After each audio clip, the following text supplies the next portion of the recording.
বিসমিল্লাহির রহমানির রহিম। আসসালামু আলাইকুম। আমি আজকে চিংড়ি মাছ দিয়ে আমরা রান্না করব। আমি প্যানে তেল দিয়ে দিচ্ছি, কড়াইয়ে পেঁয়াজ দিয়ে দিচ্ছি, পেঁয়াজ বাটা দিয়ে দিচ্ছি।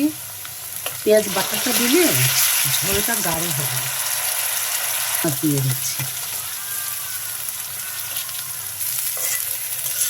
হলুদ দিয়ে দিচ্ছি, মরিচ দিয়ে দিচ্ছি, হালকা একটু ধনে গুঁড়ো দিয়ে দিচ্ছি। চিংড়ি মাছে আদা রসুন খেতে হয় না, আমি খাই না, সবাই তো আর একটা নেই।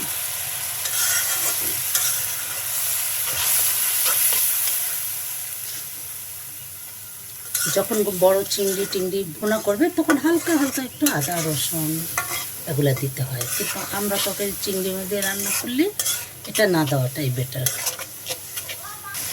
লবণ দিয়ে দিচ্ছি,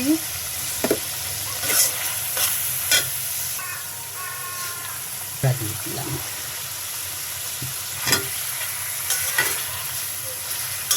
আস্তে আস্তে আমরাগুলো কষানো হবে, ঢেকে দেব।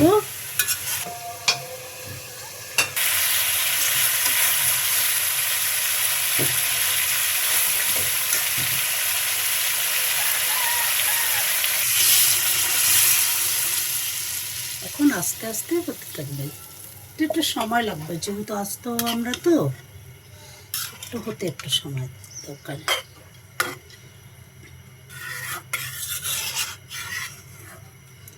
আপনারা ইলিশ মাছ দিয়ে রান্না করতে পারবেন, তারপরে চিংড়ি মাছ দিয়ে, যেভাবে রান্না করেন অনেক মজা লাগবে। আমরা তরকারি ঝোল, আমড়ার ঝোল হয়ে গেল।